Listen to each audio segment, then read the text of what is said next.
Pakitago na lang po ako sa pangalang Nick.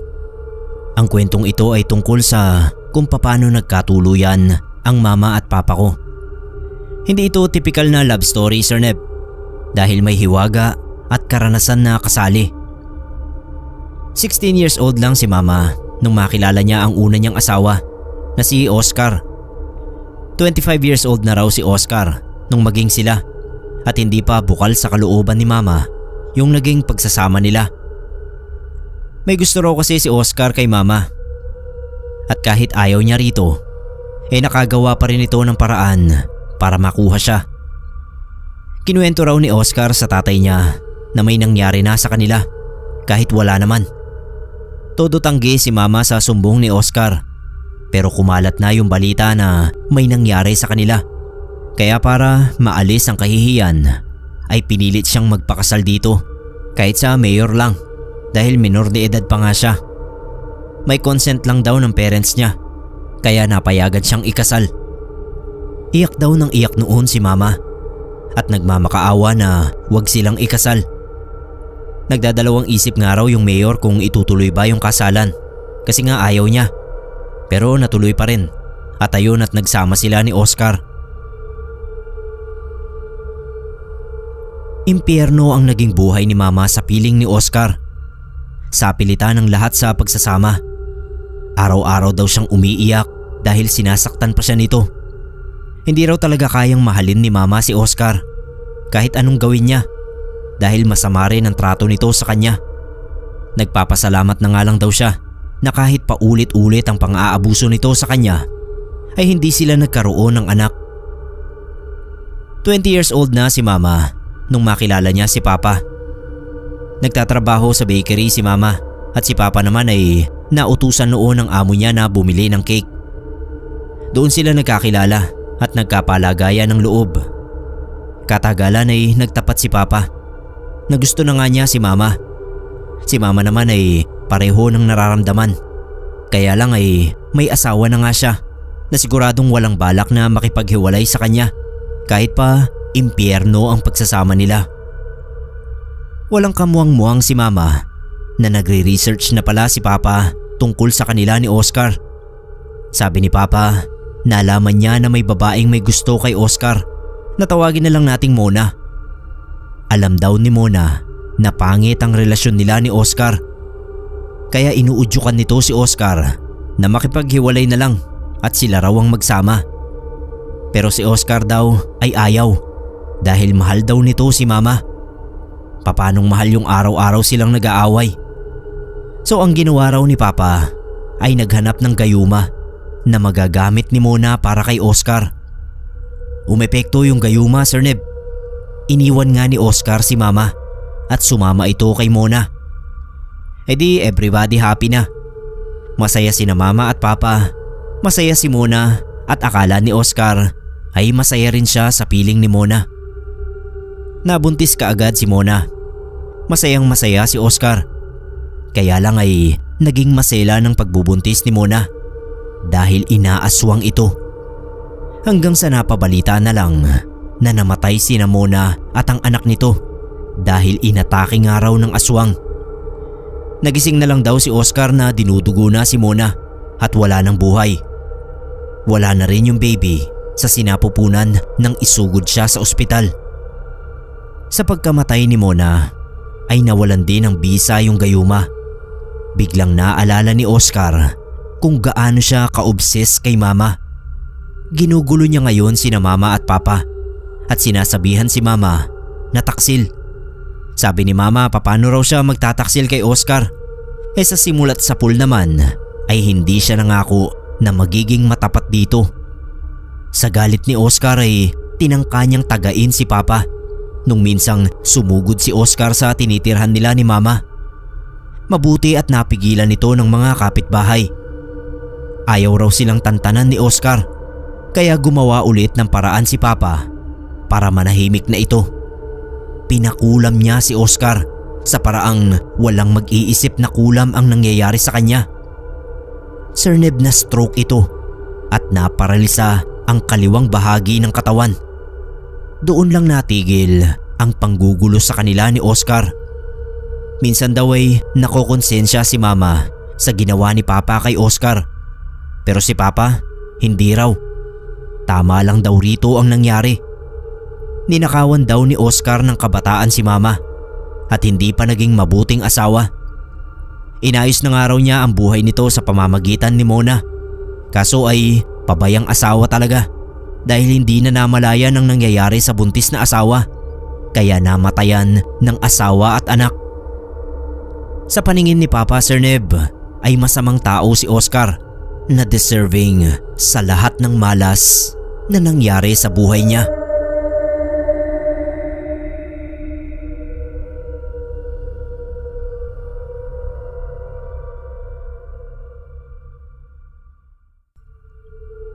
Good day po, Sir Neb. Sana ma-narrate niyo po itong story ko. Medyo mahaba yung kwento ko. Nasa inyo po kung ipuputol-putol nyo yung pagnanarrate. Ako po si April. Sarili ko pong karanasan ng lahat ng ito. Meron po akong third eye, kaya marami talaga akong nakikita. Dati hindi ko alam ang pagkakaiba ng spirit sa totoong tao.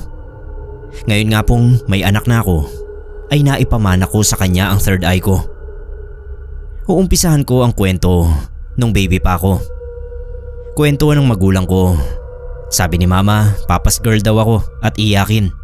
Pero pag si Papa raw ang nagbabantay sa akin o katabi ko, hindi raw po ako iiyak.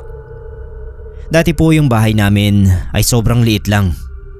Isang kwarto, papag pa yung higaan. Isang kembot, kusina. Isang kembot, sala.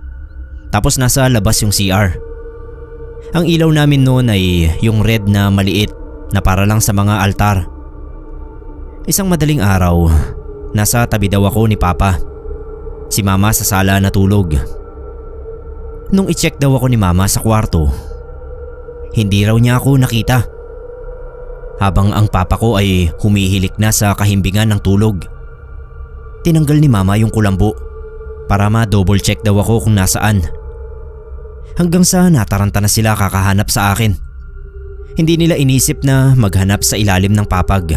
Kasi hindi pa nga ako gumagapang, kaya paano ako mahuhulog dun? At may kulambo naman kami. Mahulog man ako sa kulambo muna. Isa pa, napakarami daw na tambak na gamit sa ilalim ng papag. Nung chinek daw ako ni Papa sa ilalim ng papag, laking gulat daw nila ni Mama. Nandoon ako, gising, tumatawa at walang kasugat-sugat maski dumi. Kinabukasan, may albularyong kaibigan daw sina Mama na bumisita sa amin. Nakita niya agad na napaglaruan daw ako ng duwende. At hindi lang daw po basta duwende, prinsipe pa. Tinuro daw sa kanila ng kaibigan nila kung saan dumadaan ang duwende at kung saan nakatira. Sa puno ng makopa, tapat po ng kwarto namin. Sabi pa ng albularyo, 3 raw po ang duwende na nandoon. Yung isa na napaglaruan ako, napangalanan pa, pero nakalimutan ko na yung sinabing pangalan. Mabait naman daw po sila. Hayaan lang namin dahil baka binabantayan lang daw ako. Mula noon, kada lipat namin ng bahay, dumadalaw yung kaibigan nila Mama na albularyo. Laging may dalang walis tingting o tambo. Naaalala ko pa yung itsura ng kaibigan nila Mama na yon. Kasi nung bata pa ako, lagi niya akong hinihilot ng langis. Tapos pag lumilipat kami, lagi niyang sinasabi na sumasama sa amin yung duwende. Mga naka-4 na lipat kami ng bahay. Pero sa pang-4, sa tinitirhan namin ngayon, hindi na raw sumama yung duwende. Napag-iwanan na sa dati naming tinirhan. Marami kasi doon sa lugar na yon, Sir Neb. Kaya siguro nagpaiwan na. Sunod ko pong kwento ay yung sa pangatlong bahay namin na nalipatan. Naalala niyo po sinabi ko na marami roon. Kaya nagpaiwan na yung duwende na nagbabantay sa akin. Yung bahay po namin doon ay hindi pa rin naman kalakihan. Gawa lang ng Papa ko yung bahay namin doon. May aso kami. Ang pangalan niya ay Tisoy. Isang gabi nakita ko si Tisoy na tahimik. Hinawak-hawakan ko siya habang kinakausap. Nakatingin siya sa bandang kusina namin. Kaya napatingin na rin ako sa gawi kung saan siya nakatingin. Paglingon ko, nakita ko yung ate ko. Nakaputi at nakalugay ang buhok. Alam ko si ate ko yun. Papunta siya sa gawi ng lutuan. Na dead end na kung tutuusin. Pero Sir Neb, hindi siya naglalakad. Nakalutang siya. Kaya tumakbo ako sa sala. Lumundag ako sa sofa na nanginginig. Nung biglang lumabas mula sa kwarto ang ate ko, pinagmamalaki sa amin yung bago niyang bili na pulbos na mabango raw. Yung Angel na tatak. Uso pa yan nung panahon na yon. Nakita niyang takot kaming tatlo. Noon kasing lumundag ako, natakot na din sa akin yung dalawa kong kapatid na mas bata sa akin. Nandoon sila noon sa sala. Nagtanong yung ate ko kung anong nangyari. Sinabi ko yung nakita ko. Napatalon na lang din siya sa sofa katabi namin. Tapos wala nang tumayo sa aming apat hanggang sa dumating yung mga magulang namin. Tsaka lang kami naging okay at ikinuwento ko na nga po yung nakita ko. Dati hindi siya big deal. Parang hindi ako pinapaniwalaan ng mga magulang ko. Parang wala pa ngang naniniwala sa akin. Kaya sinarili ko na lang ang lahat ng nakikita ko. Kapag may nakakita na lang, ay tsaka ko na lang kinukwento. Pero mali pala. Kasi minsan ay nagagawa rin talagang makita ng iba yung mga nakikita ko. Dati po may pinsan ako na nagbantay sa amin. Habang nasa kwarto ako sa taas ng double deck, nakita ko yung pinsan ko na dumaan palabas ng kwarto. Nakalutang na naman Sir Neb. Hinimatay pa ako noon. Nung ginising ako ng pinsan ko ay sinabi ko yung nakita ko. Sabi niya umalis daw siya, kaya imposibleng siya yun. Meron pang pangyayari na yung pinsan kong yun nagsumbong kina mama na may nakikita raw siyang parang matanda sa banyo. Pero ang laki niya ay para lang sa bata. Sinabi ko na rin yung karanasan ko kasi may 3 araw ko na rin yung nakikita. Nasa inidoro. Yun ngang taas niya ay parang bata lang, pero alam mong matanda na yung itsura. Yung suot niya ay pang duwende na nakikita natin sa mga pelikula kasi makulay at meron pang ang patusok na sombrero. Hindi lang ako sigurado kung matingkad yung kulay ng damit niya kasi aninag lang yung nakikita ko. Hindi siya ganun kalinaw talaga. Pag umaga kasi yung CR namin, walang ilaw. Kaya liwanag lang ng konting araw yung ilaw niya sa loob. Pero dahil bata pa ako noon, lagi kong iniisip na baka guni-guni ko lang. Tulad ng lagi nilang sinasabi sa akin kapag sinasabi ko sa kanila. Pero nung kinuwento na ng pinsan ko kina mama, sinabi ko na rin yung nakita ko. Tugmang-tugma kami sa pagde-describe doon sa duwende. Hindi siya nakatingin sa amin. Paibaba yung tingin niya. Nakatagilid. At yung upo niya ay nakataas yung 2 paa sa inidoro na akala mo ay dumudumi. Sabi nila mama, baka yun daw yung dating nagbabantay sa akin na duwende. Naisipan ng magpakita. Kaya lang hindi ko naman pinansin. Kaya siguro malungkot ang loko.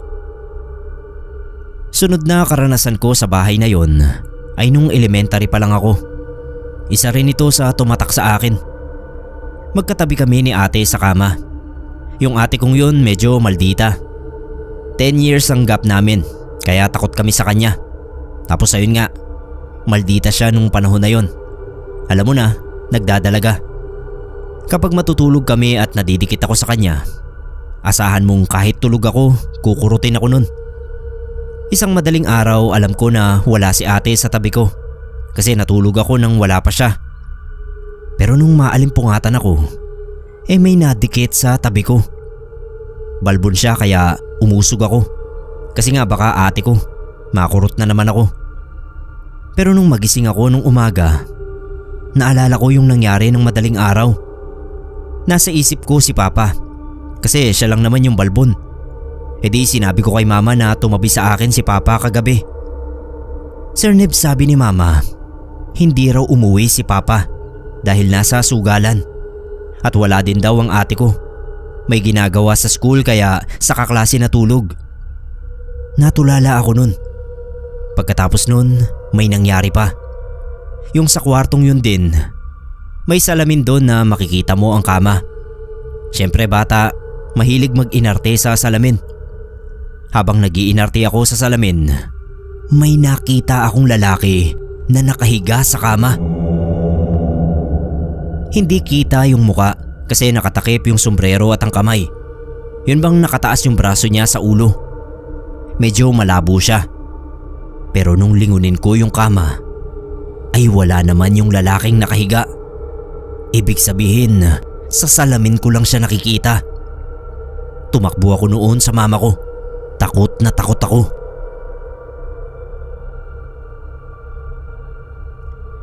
Ngayon Sir Neb, dito naman po tayo sa ika-4 naming bahay na nalipatan. Sabi ng kaibigan ni mama, wala na raw yung duwende. Baka nagtampo. Hindi ko kasi pinansin nung nagpakita. Isang araw nanakbo yung ate ko sa sala. Sumisigaw. Sinabi niya, may nakita raw siyang putol na paa sa kama ng kapatid ko. Double deck kasi yun. Sa taas yung ate ko.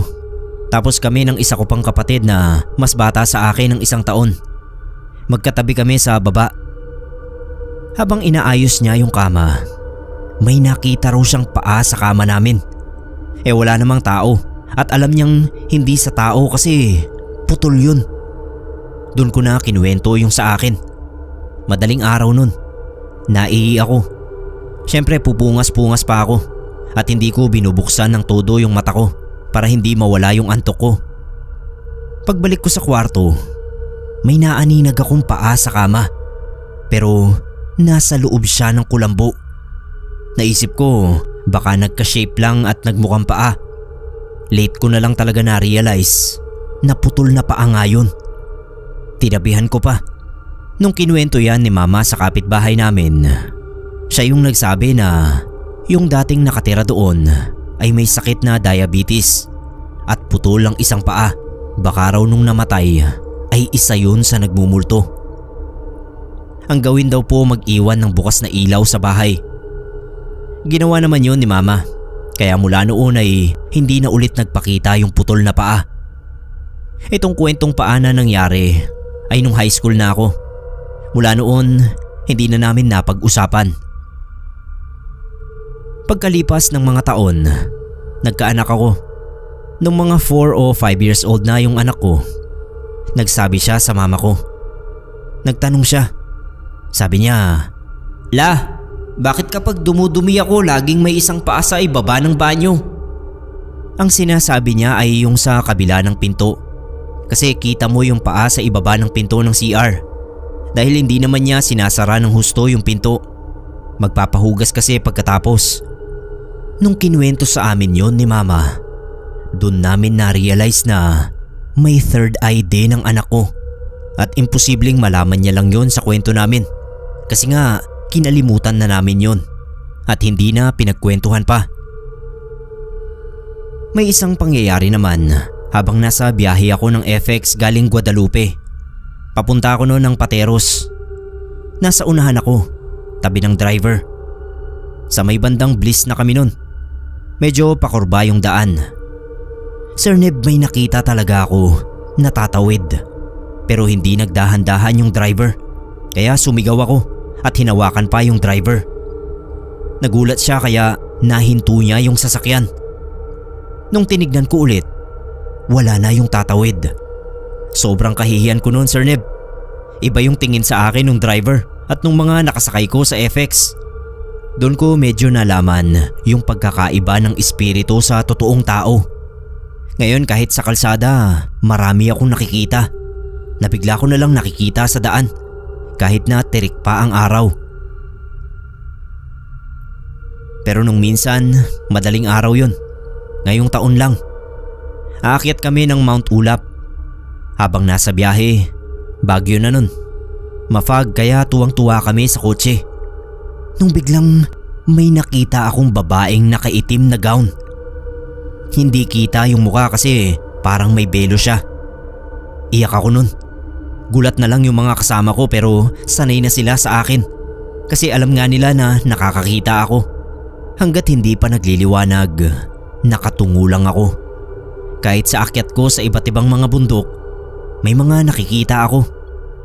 Isang beses umakyat kami sa isang sikat na bundok. Hindi ko na lang po papangalanan, baka kasi katakutan. Habang naglalakad, may nakita akong bata na nakaputing t-shirt. Parang 4 years old lang. Lalaki. Pero alam ko nang iba yun. Hindi talaga bata. Kasi paano niya naakyat yung bundok? Kung kami nga hingal na. Nakatingin lang naman sa amin. At wala namang nangyari sa amin nung araw na yon. Siguro bantay lang siya. May kakayahan din ako, Sir Neb, na pag pumasok sa bahay, nararamdaman ko na mabigat at masakit ang ulo ko. Ibig sabihin, may galit na entity sa lugar na yon. Pero meron din namang magaan ang bahay kahit na merong entity. Tulad nung nag-vegan kami. May nakita akong bata at babae doon sa may kusina. Pero hindi ko sinasabi kasi alam kong matatakot sila. Pero sila na rin ang nagtanong kung meron daw ba akong nakita. Ayun, at sinabi ko na. Lahat sila nagsabihan na sabi na nga ba iba raw kasi yung pakiramdam nila sa bahay na yon. Pero sabi ko naman, mabait naman, kaya wag silang mag-alala. Ngayon po, Sir Neb, supportive ako sa lahat ng nakikita ng anak ko. Kinukwento ko yung mga karanasan ko sa kanya at kung ano ang gagawin niya. Kasi ang pagkakaiba namin, siya tinatawag ng ibang spirito. Sabi ko, kapag ganoon, wag niyang ipapahalata na naririnig niya sila. Magdasal lang siya. Ang dami na rin experience ng anak ko, Sir Neb. Kasi 13 na siya ngayon at hindi namin pinaparamdam sa kanya kung ano ang naramdaman ko dati sa mga kasama ko sa bahay. Na akala mo baliw ako sa mga nakikita ko. Sa kanya pinapaniwalaan ko. Siyempre dahil naranasan ko rin ang mga yon. Gusto kong maramdaman niya na may naniniwala sa kanya. Next time ko na lang po ikukwento yung mga naranasan niya, Sir Neb. Kasi ang haba na nito. Thank you po, Sir Neb. Sana mabasa niyo ito. Pa-shoutout na rin po kay Raven, Sir Neb. Siya po ang anak ko.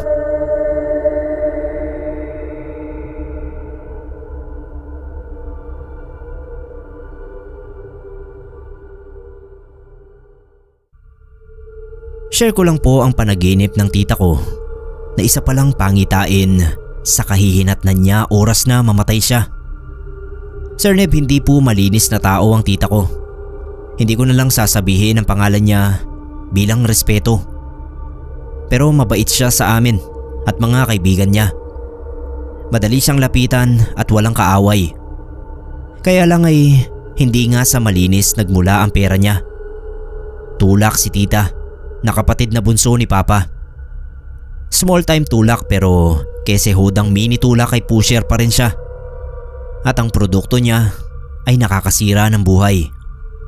Sabi ni Papa pwedeng maging big time si tita kung gugustuhin niya. Di umano ay nililigawan daw ng isang malaking isda si tita. Pero hindi niya lang sinasagot sa takot na kapag nagkatuluyan sila ay hindi na makalabas pa sa sindikato si tita.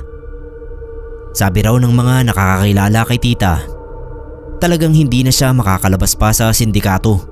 Oras na pasukin niya yon. Pero malaki ang paniniwala ni tita na kaya niyang lusutan yon. Mababait naman daw ang mga kasamahan niya. Doon siya nagkamali. Hindi ko lang alam kung paano napasok si tita sa pagbebenta ng droga. Maayos naman daw yung pagpapalaki sa kanila nila lolo at lola. Ewan ko ba? Iba-iba ang kwento ng mga kapatid at kakilala niya. Pero ayun na nga, naging pusher na si tita at pinagtatakpan niya yon sa pamamagitan ng negosyong karne sa palengke. Nakapagpundar si tita ng 2-story na bahay. Dalaga siya at mag-isang naninirahan doon. Madalas lang siyang magpa-party sa mga malalapit na kaibigan. At doon yun ginaganap sa terrace sa 2nd floor na tanaw sa kalsada. Ilang linggo bago mamatay si tita, parati siyang nagkukulong sa bahay. Ayaw niyang lumabas at kahit grocery ay pautos lang. Sabi ni Papa ay napapraning si tita dahil sa paulit-ulit nitong napapanaginipan. Sir Neb, sa panaginip daw ni tita ay naliligo siya sa ulan. Pagkatapos ay biglang magiging dugo yung tubig. Pulang-pula at buhay na buhay raw yung dugo at parang naaamoy pa ni tita yung lansa kaya takot na takot siya. Pinayuhan si tita ng mga kaibigan niya na mag-iingat dahil hindi magandang pangitain ang napapanaginipan niya. Sa takot nga ni tita ay nagkulong na lang siya sa bahay. Plano pa nga raw nitong magbaksyon muna sa ibang bansa. Ang hinala nila papa ay may napagkwentuhan si tita na isang kasama niya sa sindikato ng binabalak niya na wag nang bumalik ng bansa. Meaning ay aalis na siya sa sindikato. Naging maingat naman si tita. Tinigil muna yung mga party at hindi nakikipag-usap sa mga tao kung hindi naman kailangan. Kaso ayun nga, nangyari pa rin. Hapon yon nang may tumawag sa bahay. Si mama ang nakasagot at nakarating na nga sa amin ang masamang balita. Si tita, pinagbabaril sa loob ng bahay niya. Nagkatotoo ang panaginip ni tita. Umulan nga ng dugo. Sa terrace sa second floor, doon siya pinagbabaril. Umagos ang dugo niya pababa at para yung inuulan. Nakakapangilabot noong makita ko. Ang dami palang dugo ng tao. Pulang-pula at ang lansa nga. Mas nakakapangilabot pa dahil kahit anong pag-iingat ni tita ay natupad pa rin ang panaginip niya. Literal na umulan ng dugo at dugo pa niya. Hindi ako nakatuloy na pumasok sa bahay ni tita para makita yung bangkay niya. Natakot ako at mabuti na lang na umatras nga ako dahil sabi nila papa ay halos magutay ang katawan niya. Naputol nga raw yung dalawang kamay ni tita dahil sa dami ng tama ng bala. Pinakremate siya sa payo na rin ng punerarya dahil madali raw mabubulok ang bangkay niya. Walang gustong tumistigo sa nangyari kay tita kahit na alam namin na nakita ng mga kapitbahay niya ang buong pangyayari. Tanaw nga kasi sa kalsada yung terrace sa second floor niya kaya siguradong may nakakita sa bumaril sa kanya. Hanggang ngayon, Sir Neb, ay hindi nalutas ang kaso ni tita. Pero alam namin na mga kasamahan niya lang din sa sindikato ang may kagagawan nun.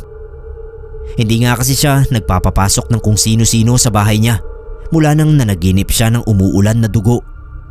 Wala ring forced entry kaya siguradong kakilala lang din niya ang bumaril sa kanya. At sa kabrutalan ng ginawa kay tita, siguradong sindikato yon. Kahit pala anong gawing ingat, basta nakatakda na ang kamatayan ng isang tao, ay matutupad at matutupad yon.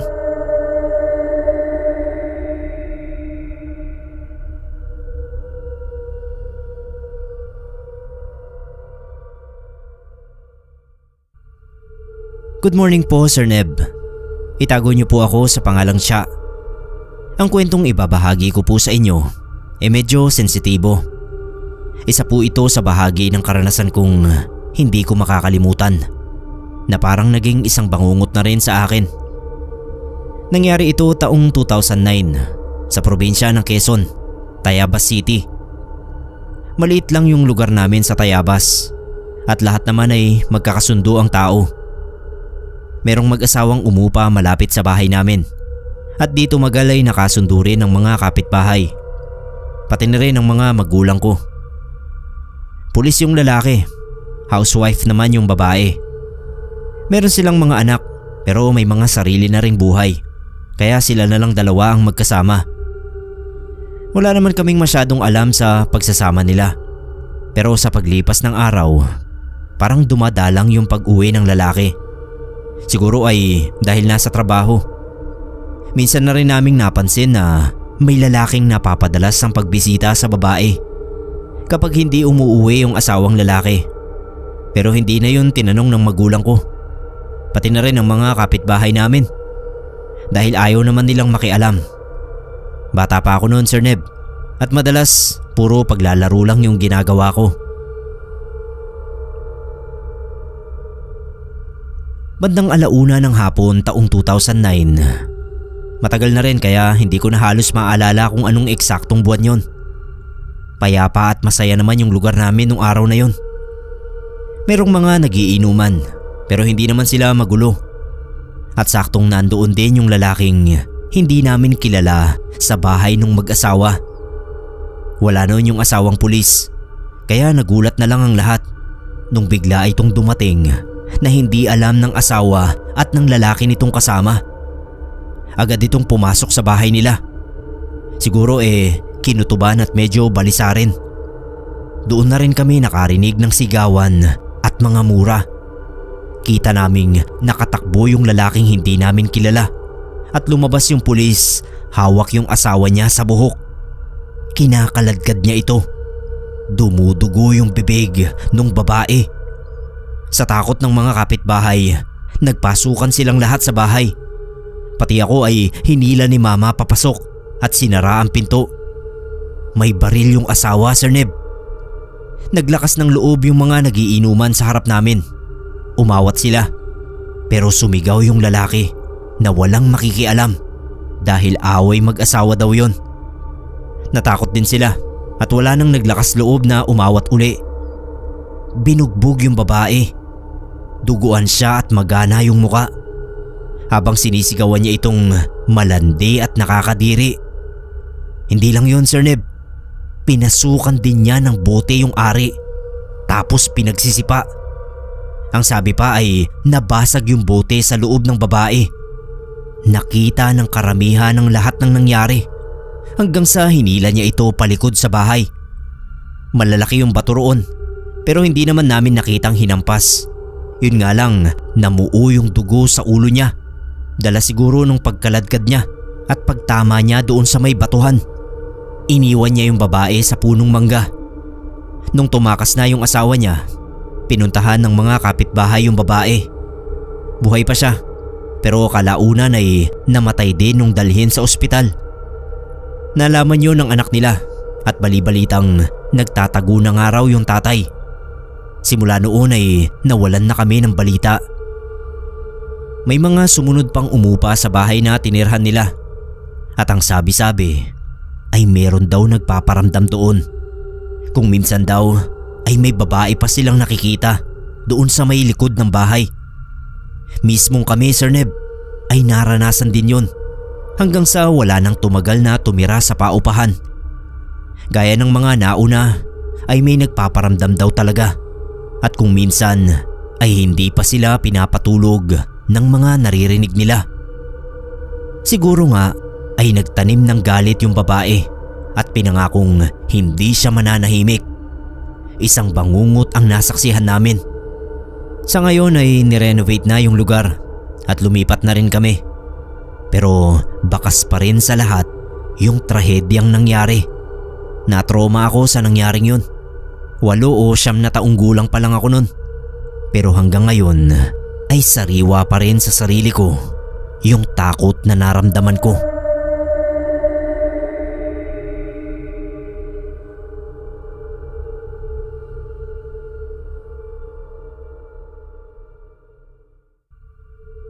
May napanood akong vlog ng isang travel vlogger.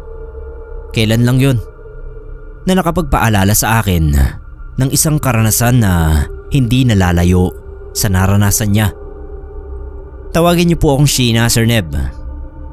35 years old, may 3 anak at isang mapagmahal na asawa. Noong mag-boyfriend pa lang kami, ay masasabi kong katulad na katulad kami nung mga sumisikat na motorcycle riders / vloggers na ngayon. Naglo-long ride kami at may baon lang kaming tent at mga essentials. Kung saan kami abutan ng gabi ay doon na kami natutulog. Malalakas yung loob namin dahil pareho kaming armado ng license na baril. Kung ano man ang mangyari sa pagkakamping namin ay hindi kami mauutas ng walang laban. May napuntahan kami ni Habi na hindi naman ganoon kalayong probinsya. 3 oras na drive mula sa Maynila. Pero province vibes na talaga siya noong narating namin yung parang dulong part noong probinsya. Hindi ko na lang babanggitin ang pangalan noong province dahil nagulat kami na mismong sa mga lokal na nanggaling na marami talagang hiwaga sa lugar na yon. Sikat pa naman sa maraming magagandang lugar at masasarap na pagkain yung probinsyang yon. Basta, hindi ko na lang sasabihin dahil kagaya noong napanood kong vlogger ay hindi rin naman niya sinabi kung saang lugar siya nakaranas ng katatakutan. Nag-set up kami ng tent sa isang area na malayo sa kalsada, pero matatanawan pa rin namin yon. Medyo mapuno pero hindi naman liblib. Mapuno sa kanan ng kalsada, which is kung nasaan kami. Tapos sa kaliwa naman ay palayan. Malaki yung tent namin ng asawa ko. Kasya ang motor sa loob, kaya hindi kami mangangamba na habang natutulog kami, natangay na pala yung motor. Bukid kaya walang ilaw sa paligid. Headlight lang ng motor ang ilaw namin noong bandang 6 ng gabi hanggang nagpe-prepare ng makakain. Balak sana ni Habi ay mag-stargazing muna kami dahil sobrang dami ng stars. Palibhasa nga ay walang ilaw sa paligid. Kaso medyo may kilabot kaming nadarama kasi out of nowhere ay biglang tumahimik. Yung huni ng kuliglig at mga palakang kumukokak biglang nawala, as in nakakabinging katahimikan. Kaya ang ginawa namin ay pumasok na sa tent at nagbukas na lang ng mahinang ilaw. Nakatulog din kami agad. Bandang 10 ay ginising ako ni Habi. Naiinis ako kasi ang sarap na ng tulog ko noon. Sinisipa ko nga siya kasi yugyug siya ng yugyug sa balikat ko. Noong napuno na ako ay sisigawan ko sana siya. Kaso bigla ba namang tinakpan ang bibig ko? Napadilat tuloy ako sa gulat at tumingin sa kanya. Sinesenyasan niya ako na huwag maingay. Tapos nagsalita siya ng walang tunog at ang sabi niya base sa galaw ng labi niya, "Makinig ka." Inalis ni Habi ang kamay niya sa bibig ko at nakiramdam nga ako sa paligid. Sir Neb, may naririnig akong mahinang yabag sa damo at mga dahon. May sumisinghot-singhot at umaatungal ng mahina. Kamuntik pa akong mapasigaw kasi nung may humakbang uli, parang nasa may uluhan na namin. Sabay singhot na yung tunog ay halos sa ulo ko na talaga. Tinakpan ni Habi ang bibig ko. Tapos ay dahan-dahan siyang bumangon nang yakap ako. Nagulat na lang ako nung biglang sumigaw si Habi ng, "Hoy!" Ang sunod naming narinig ay mga papalayong pagaspas ng pakpak. Dali-daling binuksan ni Habi yung headlight at hindi na kami nakatulog hanggang sa mag-umaga dahil nakiramdam na lang kaming dalawa hawak ang mga baril namin. Pinaglalaruan niya yung baril at pinatutunog ng pinatutunog para daw alam ng kung anumang nilalang na nasa labas na may bakal kami. Takot daw kasi sa tunog ng metal ang mga yon. Pero mabuti at hanggang sumapit ang umaga at nagliwanag na ay wala nang nagtangkang lumapit sa amin. Hindi na kami nakapag-almusal noon. Basta nilinis namin yung camp at nagmamadali ng umalis. Sa isang karinderya kami nag-almusal at nagtanong na rin sa may-ari noon kung may aswang ba sa lugar nila. Kinumpirma niya at ilang kumakain na meron nga raw mga kwento na nakaramdam o nakakita ng aswang sa kanila, pero wala namang kaso ng pang-aatake. Na-share namin ni Habi ang experience namin at sinabihan nila kami na dapat ay sa medyo matao at maliwanag na lugar kami nagkampo. Mabuti na lang daw at hindi kami nasaktan. Simula noon, Sir Neb, kapag nagka-camp kami ni Habi, pinipili na namin yung kagaya ng payo ng mga lokal sa probinsya na yon. Matao at maliwanag. Kahit pa nga maingay, at least safe kami. Natigil kami ni Habi sa pagra-ride nung mabuntis ako sa panganay namin. Hindi pa rin namin nalilimutan yung karanasan na yon at ayaw naming ipagsapalaran ang kaligtasan ng aming mga anak.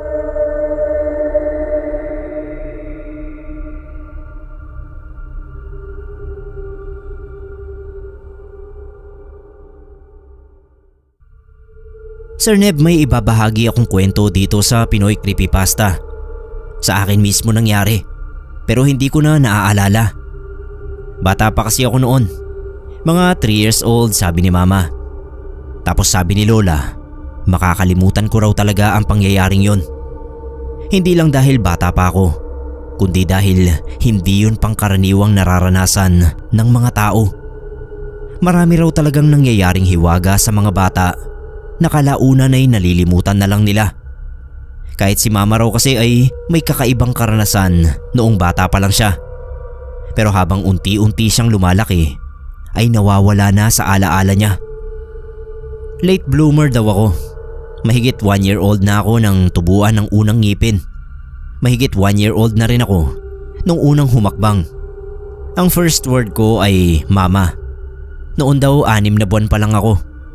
Pero halos 2 years old na ako nung matutong makabuo ng may sense na sentence. Hindi naman daw nag-alala sina Mama dahil kahit sina Lola ay sinasabing normal lang naman ang ganoon sa mga bata. Nabahala lang sila nung pagtungtong ko ng 3 taon ay para daw akong napipi. Hindi na ako madalas nagsasalita at kung may sound man na lumalabas sa bibig ko ay panay huni yun. Humuhuni ako na parang pipi. Doon na nabahala sina Mama dahil nakakapagsalita na nga ako. Tapos ay biglang huminto imbis na mag-progress pang lalo. Dinala ako sa espesyalista sa mga bata at ang sabi kina Mama ay hindi naman daw ako nawalan ng kakayahan na magsalita.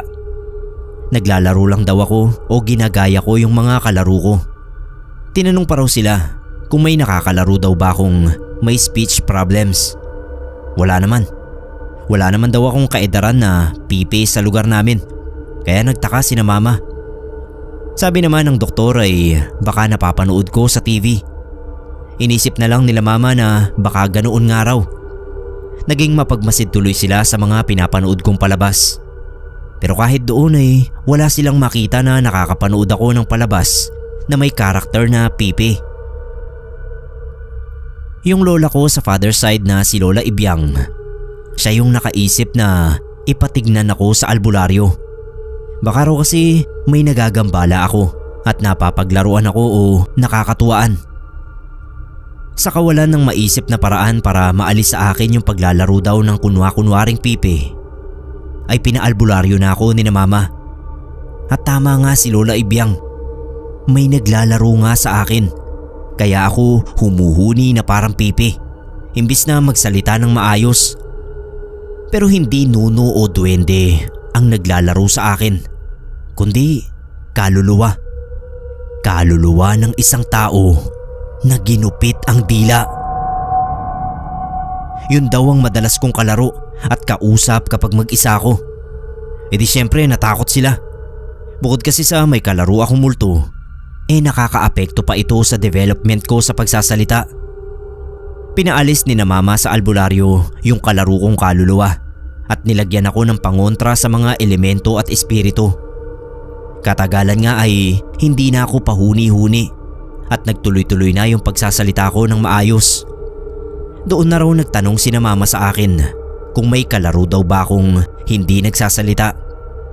Sabi ko raw ay meron at dagdag ko pa raw ay kaya hindi nagsasalita ang kalaro ko dahil nasa isang plastic yung dila niya. Gulat na gulat daw sina Mama dahil nasabi ko yung detalye na yon. Sabi ko pa raw ay pinahihiram sa akin ng kalaro ko yung dila niya na nasa plastic. Pagtungtong ko ng edad na 7 ay nawala na nga raw sa alaala ko ang tungkol sa kaibigan kong walang dila. Tinatanong daw ni na Mama sa akin ang tungkol dito pero wala na akong maikwento. Nakalimutan ko na siya ng tuluyan. Kahit ngayon ay wala talaga akong recall tungkol sa bagay na yon. Minsan naiisip ko, mabuti na rin siguro na hindi ko na naaalala yung multong yon. Kasi kung oo, baka hindi na ako nakatulog.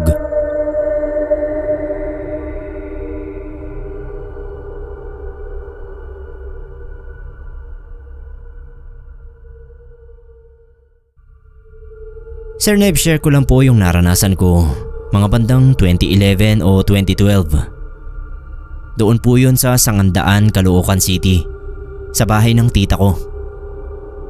Sa squatters area po sila nakatira. Nakikituloy lang ako dahil wala naman akong pera pang upa. Bale, gabi na po yun. Closing yung duty ko. Isa lang yung uniform ko kaya lagi kong nilalabhan kada hubad. Hindi ko naman alam na pwede pala yun suotin ng 1 week katulad ng ginagawa ko ngayon. Tsaka kulay pula naman kaya hindi halata na madumi. Bandang 12 AM nung umuwi ako, pero mga bandang 1 AM nung natapos ako sa paglalaba.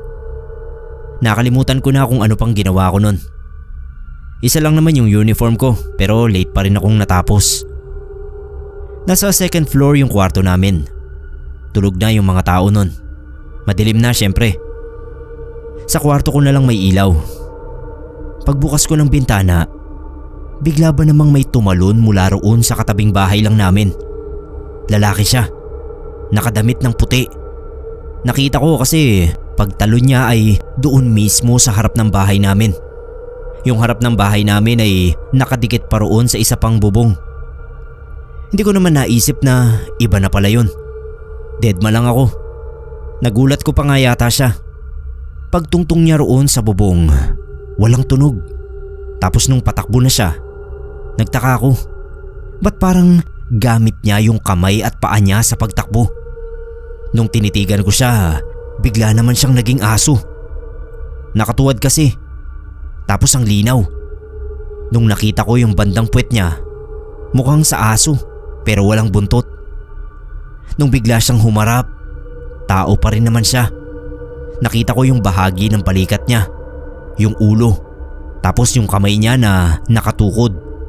Alam mo yung paggagapang ka gamit yung kamay? Nakaharap yun sa kanya. Nakatagilid paharap sa isa't isa. Ang hirap ipaliwanag, basta nakatuwad siya. Tapos ang kintab-kintab ng balat niya. Gumagapang siya dahan-dahan papunta sa akin. Siguro nga pagbukas ko ng bintana talagang nagulat ko lang siya. Malamang paalis na siya nun. Kaso bigla siyang umatras. Tapos biglang humarap sa akin. Ayun na nga, dahan-dahan siyang lumapit. Hindi ko sigurado kung susugurin niya ako. Basta nakatingin pa rin ako sa kanya. Bigla ba namang sumigaw yung pamangkin ko? Nasa likod ko pala. Isara ko raw yung bintana. Buti na lang at gising pa pala siya. Ayun nga at sinigawan niya ako. Tapos pagsara ko ng bintana, doon ko lang naisip na parang kakaiba nga yung eksenang nakita ko. Hindi kaya aswang yun? Nanghingi ako ng asin, tapos nilagay lang namin sa bintana. Sumigaw ako. Sabi ko subukan pa niyang pumasok. Isasalpak ko yung bote ng asin sa bunganga niya. Buti at wala namang nangyari. Tahimik na nung sumunod na araw. Hindi ko na nakita ulit yung aswang na yon. Kahit gabi pa ako umuwi. Oo nga pala Sir Neb, buntis pala yung kapitbahay namin na nagmamalinis. Mula noon, doon na ako naniwala sa mga aswang.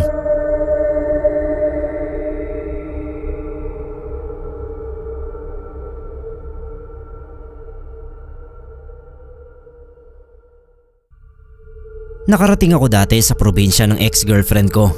Natawagin na lang nating Maggie. May isang malaking lumang bahay doon sa kanto na papasok sa kanila na parati niyang kinukwento sa akin kahit noon pang hindi pa ako nakakarating sa kanila. Ang tungkol sana sa bahay at sa pamilyang dating naninirahan doon ang gusto kong ibahagi sa Pinoy Creepypasta, Sir Neb. Bali, iibahin ko na lang ang pangalan ng mga tao. Gaya nga ng sinabi ko ay ex ko na siya. Wala na kaming communication kaya hindi rin ako makakapagpaalam sa kanya. Noon ngang hindi pa ako nakakarating kina Maggie ay bukang bibig na niya yung bahay na yon. Nag-live-in din kasi kami at nangupahan sa isang bahay. Doon nagsimula si Maggie na magkwento tungkol sa bahay doon sa lugar nila. Sabi niya may sumpa raw yata yun ng dating may-ari. Kaya yung mga nangungupahan ay hindi tumatagal dahil nagkakandamalas-malas. Sabi pa niya Mag-research daw muna kami sa nakaraan ng bahay na uupahan namin dahil baka katulad din noong nasa probinsya nila. Tapos nagkwento na siya ng nagkwento tungkol doon. Nung makarating ako sa kanila ay tsaka ako napatunayan na nakakatakot nga yung bahay kahit sa labas pa lang. Yung tipong siguro kaya ka lang titira doon dahil gipit na gipit ka at ang mahalaga na lang ay may masisilungan ka. Sabi ni Maggie, noon daw bata pa siya ay mag-anak ang nakatira doon. Yung mga tunay na may-ari nga. Nakakalaro pa raw niya yung bunso sa 6 na magkakapatid kasi sila yung magkasing edad. Yung batang yun daw na si Marina ang nagkukwento sa kanya ng mga ganap sa bahay. Kung titignan ay maayos naman daw ang pamumuhay noong pamilya at walang masasabing malaking problema. Pero sa kwento raw ni Marina, parating nag-aaway yung mga magulang niya. Nakikita raw niya sa gabi na nagsasakala ng mga yun at talagang nagsasakitan. Hindi lang nag-iingay para hindi magising ang mga kapatid niya. Pero si Marina, sa murang edad, ay saksi sa karahasan ng mga magulang niya. Minsan daw ay napaiyak na lang si Marina dahil tinutukan na ng baril ng ama nito ang nanay niya. Doon lang daw nahinto sa pag-aaway yung mag-asawa dahil narinig na umiyak siya. Hindi nakagraduate ng elementary si Marina dahil namatay ito sa misteryosong karamdaman. Sabi binangungot daw, pero may usap-usapan na noon daw inembalsamo si Marina may nakita ang embalsamador na mga senyales na pinagsamantalahan si Marina. May hinala raw ang mga kapitbahay nila na isa sa mga lalaking kapatid ni Marina ang may motibo na gawin ang bagay na yon. Pero nanahimik ang lahat. Walang nangyari sa kamatayan niya. Misteryoso rin ang kamatayan ng padre de pamilya. Bangungot din daw ang sinasabing dahilan. Pero pagkatapos ng kamatayan nito ay doon na nagsimulang maging magulo ang samahan ng ina at natitira nitong mga anak. Laging may awayan at sigawan. Naririnig pa raw nila na nagsasabi yung ina na sinusumpa raw niya yung mga anak niya at gaganti naman yung mga anak ng pagsusumpa rin sa kanilang ina.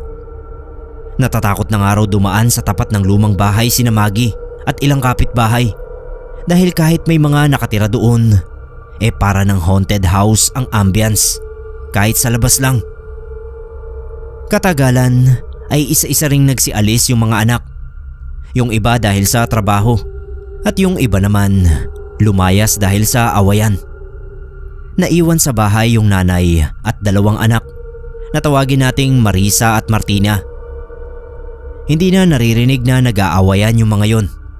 Tapos isang araw ay lumayas na lang yung ina at naiwan yung magkapatid.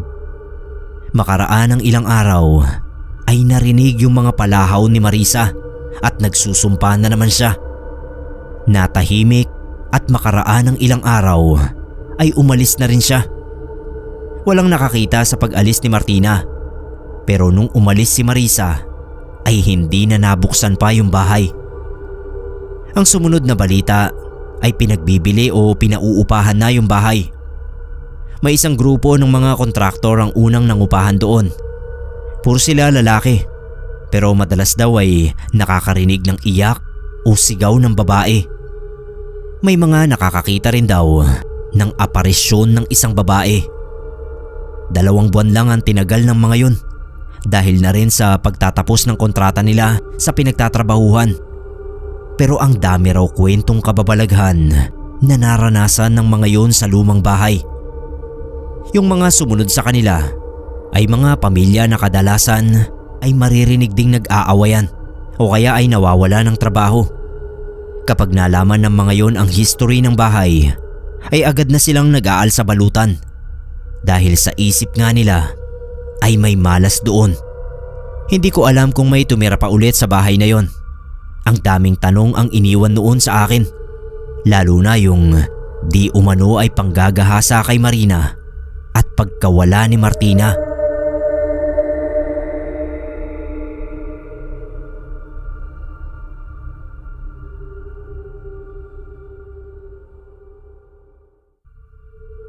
Hello po Sir Neb at sa lahat ng nakikinig sa Pinoy Creepypasta. May kaibigan ako na masyadong mapaniwalain sa mga manghuhula. Si Darcy. Si Darcy Sir Neb ay isang trans woman. Nakapagpagawa siya ng mga dapat ipagawa dahil na rin sa sipag at tiyaga niya. Ang ganda-ganda ni Darcy. At syempre kapag ganyan na nakakaangat ay meron talagang mga inggitera sa gilid-gilid. Mabait naman yun si Darcy, pero hindi rin nawawala yung pagiging kanal niya at minsan ay nakakapagbitiw ng salitang masakit pakinggan. Hindi niya alam na may naiinis na pala sa kanya at the same time ay naiinggit. Isang araw bigla na lang may lumapit na matandang babae kay Darcy. Ang sabi daw noon, napakaganda ni Darcy pero mag-iingat daw siya sa mga lalaking nagsisimula sa letter L ang pangalan. Pa-mysterious effect daw yung matanda dahil nung tanungin niya kung bakit, tsaka binanata ng layas. Mapagpaniwala nga sa hula-hula at pamahiin si Darcy. Nakinig siya sa matandang yun at iniwasan ng mga nakikilala niyang lalaki na nagsisimula sa L ang pangalan. Hanggang sa makilala niya yung afam na si Linus. In love si Bruja kay Linus kahit L ang pangalan nito. Tapos parang ready na siyang kalimutan yung warning ng matanda at nakipag-date na kay Linus. Alam naman nito na trans si Darcy at okay lang sa kanya. Kaya lang noong nagsimula na silang mag-date ay nagsimula na ring bumigay ang kalusugan ni Darcy. Biglang nanlabo yung mga mata niya. Kaya nagpasukat na siya ng salamin sa mga mata. Kasunod noon Sir Neb ay naging anemic siya. To the point na mas madalas kaysa hindi ay nakahiga siya at nagpapahinga dahil sa pagkahilo. Dumudugo pa yung ilong niya at nagsusuka siya. Umiiyak na siya noon sa amin na mga kaibigan niya. Tapos sinasabi niya na baka epekto ng pakikipaglapit niya kay Linus ang mga nangyayari sa kanya. Baka dapat talaga ay iwasan niya ang mga lalaking nagsisimula sa L ang pangalan dahil yun nga yung magpapahina sa katawan niya. Tapos napaisip kami na parang may point nga siya. Baka kaya nga siya pinaiiwas sa mga L ang pangalan na lalaki dahil magde-deteriorate siya kapag malapit siya sa mga ito. Pero bakit? Si Linus ayaw maniwala na siya ang dahilan ng pagkakasakit ni Darcy. Nagagalit pa nga siya pati sa amin dahil kami raw yung nagpi-feed ng kabobohan sa kaibigan namin. Naisip tuloy ni Darcy na kung dapat siyang umiwas sa mga L ang pangalan, baka pwedeng humirit na magkaroon ng pangontra sa malas ng mga ito. Nakipag-usap si Darcy sa isang albularyo para sa bagay na yon. Pinaliwanag niya yung nangyayari sa kanya at yung mga lalaking letter L ang pangalan. Yung itsura daw ng albularyo parang nalilito na natatangahan sa kanya. Tinignan pa raw nito yung magkabila niyang palad pati yung puyo niya sa ulo. Pagkatapos ay sinabihan siyang may naiinggit sa kanya. Ang nangyayari daw pala, may isang malapit kay Darcy na trans din ang naiinggit sa kanya kaya pinahulaan siya. Paano raw mahahadlangan ang patuloy niyang pag-asenso dahil ang yabang-yabang niya? Sir Neb, hindi totoong mayabang si Darcy. Sadyang inggit lang sa kanya ang kung sino man na gustong pigilan ang pag-asenso niya. At ang sagot kung paano mahahadlangan ang pag-asenso niya, dapat daw ay hindi magtagpo si Darcy at ang soulmate niya na nagsisimula sa letter L ang pangalan. Gulat na gulat si Darcy. Ibig palang sabihin ay pinaprank lang siya nung matanda. Kasabwat marahil yun nang kumukontra sa asenso niya. Yung mga sakit-sakit na nararamdaman niya ay epekto ng pagpapakulam sa kanya ng taong naiinggit sa kanya. Hindi raw kasi niya maiwasan si Linus kaya pinakulam na lang siya para magmukhang totoo na dapat siyang umiwas sa mga lalaking nagsisimula sa L ang pangalan. Nagpagamot si Darcy sa albularyo at nagpagawa ng pangontra sa kulam. Hindi siya gumanti roon sa naiinggit sa kanya. Hindi na rin niya inalam kung sino. Ang katwiran niya, mas maganda yung malapit pa rin sa kanya ang naiinggit sa kanya para lalo itong magngit-ngit sa pag-unlad niya. 2022 ay nagpakasal na sina Darcy at Linus sa Las Vegas. Doon na rin sila nakatira at may negosyo ng palago ng palago. May hinala na kami kung sino ang naiinggit at nagpakulam noon kay Darcy. Pero ayaw lang naming magbintang. Napaghihinalaan siya kasi pansin naming magkakaibigan na kung ano ang makita nitong pinopost ni Darcy na OOTD sa Instagram ay pasimpleng ginagaya niya. Nakakalungkot lang, Sir Neb, dahil kung siya nga ang nagpakulam kay Darcy, napakawalang utang na loob naman niya. Magkamag-anak kasi sila.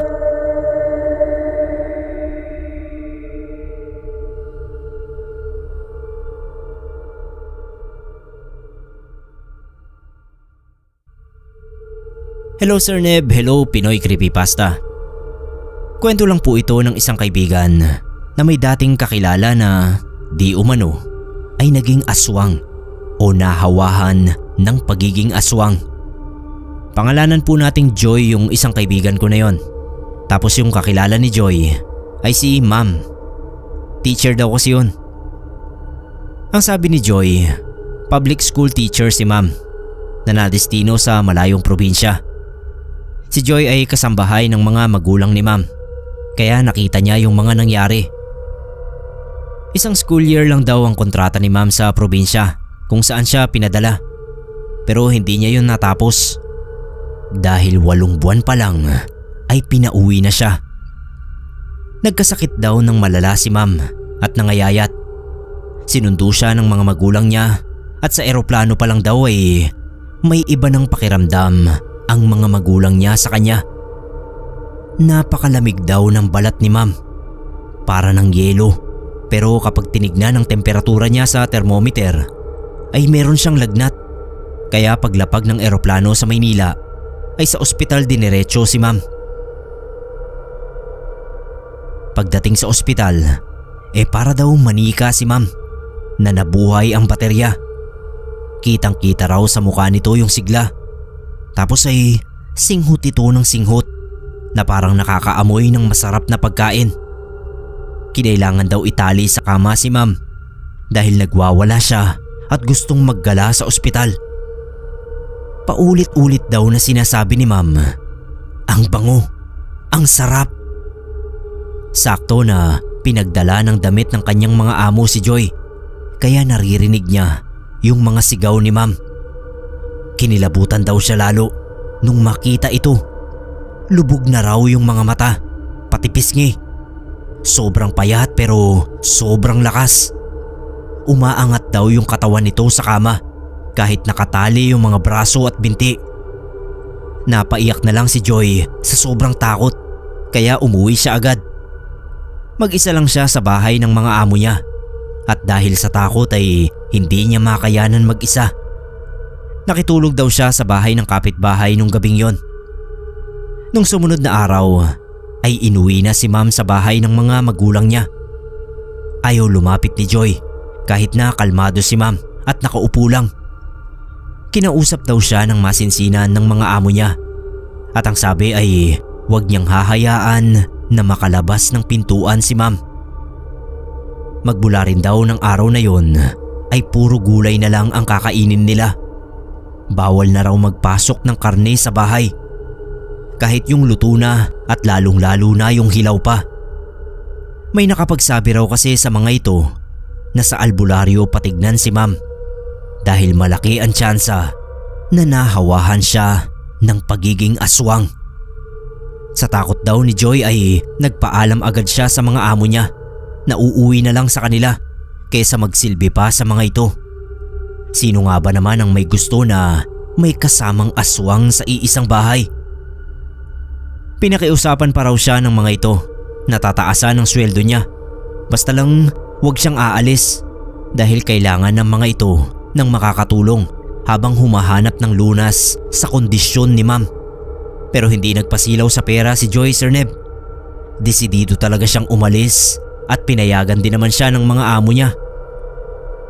Nakibalita na lang siya sa isang kapitbahay kung ano na ang nangyayari kina ma'am noong nakauwi na siya. Ang sabi raw ay parating walang tao sa bahay at kung saan-saan dinadala si ma'am para gamutin. Kung payat na raw si ma'am noong umuwi siya ay mas lalo pa itong pumayat na halos butot balat na talaga. Pero ang nakakapagtaka ay nakakatayo at nakakalakad pa naman ito. Ayon daw sa nanay ni ma'am, minsan ay umiiyak ito dahil nahihirapan na sa kondisyon. Minsan daw ay parang conscious si ma'am at nalalaman niya ang nangyayari sa kanya. Nasasabi raw nito na nagugutom siya pero ayaw niyang kainin ang hinahanap ng katawan niya. Pero kadalasan ay tulala lang ito at nakatingin sa kawalan. Ang huling balita raw ni Joy kay ma'am ay nagpakamatay ito sa pamamagitan ng paglalason. Noon daw 3 araw ng lamay ni ma'am ay may tumagas na itim na likido sa bibig nito na sobrang lansa. Napilitan silang ilibing kaagad dahil doon. Kahit daw kasi isara ang kabaong niya at nalinis na yung likido ay grabe pa rin ang lansa. Marami ang naniniwala na yun ang mutya ng aswang at nalusaw na lang dahil sa biglaang kamatayan ng may hawak. Inalam daw ng mga magulang ni ma'am kung paano siya nahawahan noong nasa probinsya pa. Napag-alaman ng mga ito na may isang estudyante raw pala si ma'am na hinihinalang aswang ang mga magulang. Minsan daw ay bumisita si ma'am sa bahay ng mga ito dahil laging absent yung bata. Hinihinalang doon nahawahan si ma'am. Pero hindi na sila nakapagdemanda kasi siguro naisip nila na walang maniniwala sa kanila na ginawang aswang ng mga taong yun ang kawawang anak nila.